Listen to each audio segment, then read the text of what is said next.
Next month, Microsoft and Sony will be releasing their first new consoles in 7 years. Demand could not be higher, in part due to the pandemic. Dan Grossman shows us how the COVID crisis has created a new generation of gamers. Back in 1975, my car was in the shop. It was a Saturday. Perhaps you're wondering why in a story about video games. The one that went viral, yeah. Am I laughing with a 67-year-old Navy war veteran about his time in the service? After 15 minutes of loading the disc tape in, Simple. I got to play the game and I never looked back. Okay, here we go. Chicken dinner, baby. Chicken. It's what got him here.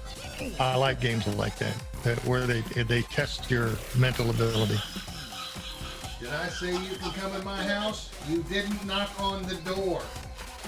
Known simply by his online alias Grandpa Gaming, this is video of him in action.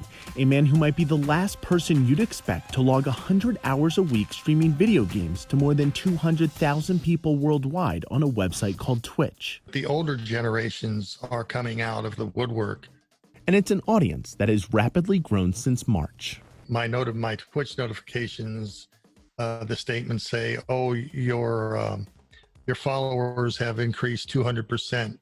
According to the market research group NPD, Americans spent nearly $11 billion on video games in the first quarter of this year, the most ever. They were also watching more, as Twitch reported people watched 1.5 billion hours of gameplay on their service in April, a 50% increase from the previous month. When your kid is home all day, every day, you need something to do.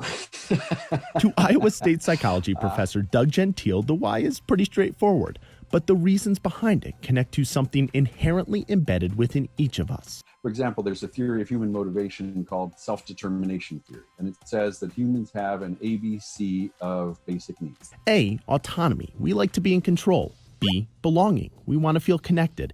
And C, competence. We want to feel like we're good at what we're doing. People come together because they want to share their experiences. What better way to satisfy all those needs that were stripped by the pandemic than a skill-based activity played with other people and a controller in hand? They want to do something, and this is a way of fulfilling that need. To Grandpa, it fills another need as he makes money off of what he does. This is the million-dollar question. What's going to happen? I think the first people to cash in on $1 million are going to be the gaming industry.